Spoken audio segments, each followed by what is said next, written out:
안녕하세요. 2011년 3월 6일 최신 기사인데요. Patients Improved Outcomes라고 적혀 있습니다. 그러니까 어떤 아웃컴이 개선이 되었다는 건데, 이 환자들은 SCLC입니다. 영어로 Small Cell Lung Cancer라고 해가지고 소세포 폐암, 우리가 NSCLC도 많이 들어봤지만은 SCLC도 있습니다. 그래서 이번 시간에는 SCLC 환자들에게서 아파티닙을 써보니까 어떠한 아웃컴의 개선이 있었는지를 살펴보는 시간을 갖도록 하겠습니다. 내려가서 보면요, 자, 이 데이터들은 어디서 나온 거느냐, 프로스펙티브 페이스 2 스터디에서 나왔습니다. 그러니까 전향적 연구라는 겁니다. 추정 연구랑 같은 말로 쓸 수도 있습니다. 그리고 우리가 NCT 넘버를 가지고 있으면은 이렇게 클리니컬 트라이얼스에서도 확인해 볼 수 있거든요. 요 임상시험에 대한 내용입니다. 자, 환자 수는 31명이었고 싱글 그룹 어사이먼트로 진행이 되었습니다. 그래서 프로스펙티브고요. 자, 여기서 이제 인터벤션을 어떤 것들을 썼는지를 볼 수 있는데요. 아파티닙이랑 케모세라피를 같이 썼습니다. 그래서 우리가 제목에서도 볼 수 있듯이 combined with이라고 적혀 있는 걸 볼 수 있겠습니다. 한마디로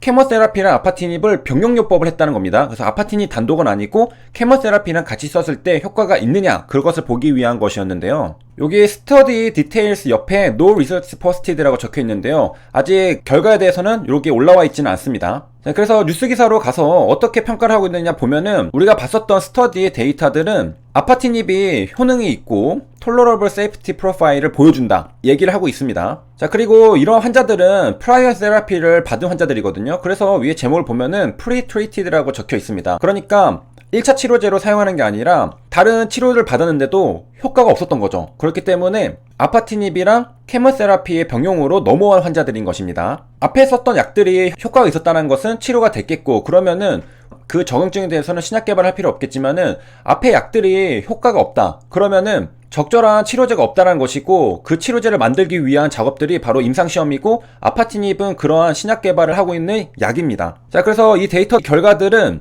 2020년 월드 컨퍼런스에서 포스터 발표가 된 것으로 우리가 확인할 수 있겠습니다. 자, 우리가 이제 폐암 중에서도 NSCLC가 있고 여기 있는 SCLC가 있는데요. SCLC는 전체의 15%를 차지한다고 합니다. 자, 그래서 우리가 이제 궁금한 것은 아웃컴을 개선했다고 하는데 이게 도대체 뭐를 개선했느냐? 자, 먼저 임상 디자인에 와서 보면요, 아웃컴 메저가 프라이머리 아웃컴 메저, 프라이머리 엔드포인트가 PFS라는 것을 알 수가 있겠습니다. 그 다음에 세컨더리 아웃컴 메저가 OS, AES, DCR, ORR 이렇게 적혀있는 것을 확인할 수 있겠는데요. 우리가 임상 3상이었던 엔젤 스터디 같은 경우에는 OS가 프라이머리 엔드포인트였고 PFS가 세컨더리 엔드포인트였잖아요. 여기 프로스펙티브 스터디는 이렇게 두 개가 바뀌어 있습니다. 자, 그래서 우리가 알고 싶은 것은 바로 저 아웃컴들이 어떻게 개선이 됐는지를 알고 싶은 거잖아요. 자, 이 아웃컴들에 대해서 설명해 주는 것은 방금 봤고요. 여기 보면은 ORR이 몇이냐? 25%, 넘버는 7명, DCR은 무려 100%가 나왔습니다. 이 두 개를 보면은 SD가 꽤 많다라는 것을 우리가 확인할 수 있겠죠. 그래서 SD가 굉장히 많고, 그 다음에 MPFS는 7.43개월, MOS는 12.5개월이 나온 것을 또 확인할 수가 있겠습니다. 자, 그래서 이번 데이터에서도 아파티닙이나 케모세라피 병용을 하니까 DCR이 무려 100%가 나오는 것을 이제 또 한번 확인할 수 있겠습니다. 우리가 다른 적응증에서 DCR 100% 나온 것을 확인한 적이 있죠. 그리고 이것은 아파티닙 복용량을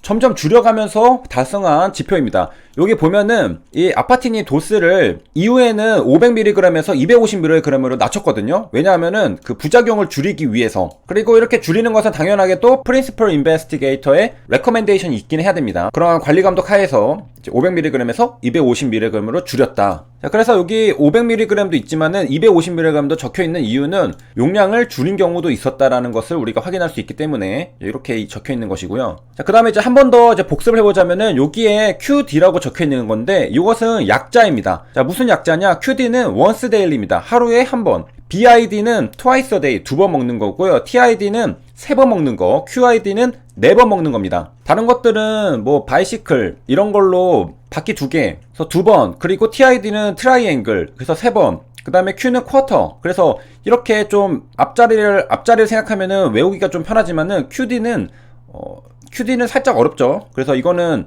따로 외워야 되고요. 자, 그래서 여기 500mg QD라고 적혀있는 것은 once daily, 하루에 한 번 먹는 거니까 여기 보면은 500에서 250으로 줄일 때 per day라고 적혀있죠. 그렇기 때문에 하루에 500mg 한 번씩 먹다가 용량을 줄일 때는 250mg으로 바꿔서 먹었다, 이렇게 생각하시면 되겠습니다. 자, 그 다음에 케모세라피는 한국말로 화학요법이거든요. 그럼 케모세라피 에이전트는 뭐로 썼느냐? 리미네이트 이리노테칸, 우리가 저번에 공부한 적 있죠? 기억을 하실지 모르겠지만은 이리노테칸 그리고 독세타셀 언론으로 사용을 했습니다.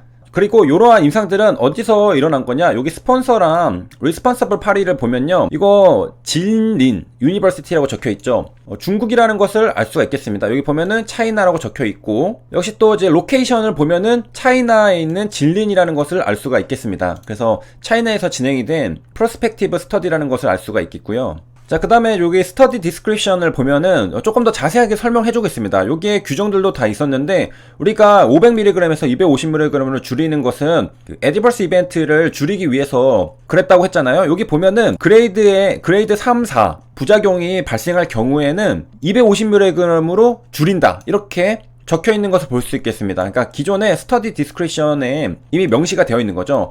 그런데 이런 것들은 누가 권고를 하느냐? 프린시플 인베스티게이터가 3, 4등급의 부작용이 발생했으니까 500에서 250mg으로 줄입시다, 이렇게 하는 겁니다. 자, 이를 통해서 우리가 알 수 있는 것은, 실제로 3, 4등급의 부작용이 발생해서 줄였는지는 알 수 없겠지만은 처음에 임상시험을 시작할 때 이러한 규정을 가지고 들어갔다라는 것을 알 수 있겠습니다. 그러니까 아파티닙이 아무리 부작용이 낮다고 하더라도 혹시나 모를 부작용이 있을 수 있잖아요. 그렇기 때문에 그런 것에 대응하는 그러한 프로토콜이 있는 것을 또 확인할 수 있겠습니다. 그러니까 이러한 규정이 있다고 해서 반드시 부작용이 발생해서 그랬다라고 해석하기보다는 혹시나 부작용이 발생할 수도 있기 때문에 용량을 줄이는 규정을 정확하게 명시해놨다, 이런 것들이 없다면은 하다가 막 규칙도 바뀌고 이랬다가 저랬다가 하게 되면은 명확하게 일관된 결과들이 나올 수가 없습니다. 그렇기 때문에 이런 것들을 다 사전에 준비를 해놓고 시작을 하는 것이고요. 만약에 중간에 규정이 바뀌었다 그러면은 FDA에서 그런 데이터들을 바라볼 때도 뭔가 믿을 수가 없겠죠. 중간에 규정이 바뀌었으니까 혹시나 자기들한테 유리하게 바꾼 건 아닐까, 이렇게 의심을 해볼 수가 있잖아요. 그렇기 때문에 사전에 이렇게 스터디 디자인을 확실하게 프로토콜을 정해놓고 시작하는 것이 중요하다라는 것을 우리가 확인할 수 있습니다. 자, 그 다음에 스터디 디자인으로 와서 보면요, 액츄얼 스터디 스타트 데이트는 2018년에 시작을 했는데요, 2019년에 Actual Primary Completion Date가 도달했고 2020년 9월 1일에 Actual Study Completion Date까지 도달했습니다. 그러니까 이제 결과는 다 나왔다는 것을 확인할 수 있고요. 우리가 3월 6일자 기사를 통해서 프라이머리 엔드포인트, 세컨더리 엔드포인트였던 PFS, OS, ORR, TCR 이런 것들의 데이터를 살펴봤습니다. 그래서 아파티닙이랑 케모테라피를 같이 병용요법으로 사용해서 SCLC 환자들에게 복용을 시켰는데, 그 환자들은 이전 치료에서 실패해서 넘어온 환자들이라는 것을 알 수가 있는데요, 그 환자들의 아웃컴을 개선했습니다. 그래서 DCR 같은 경우에는 무려 100%가 나왔다는 것을 다시 한번 확인할 수 있었습니다. 여기까지 시청해주셔서 감사합니다.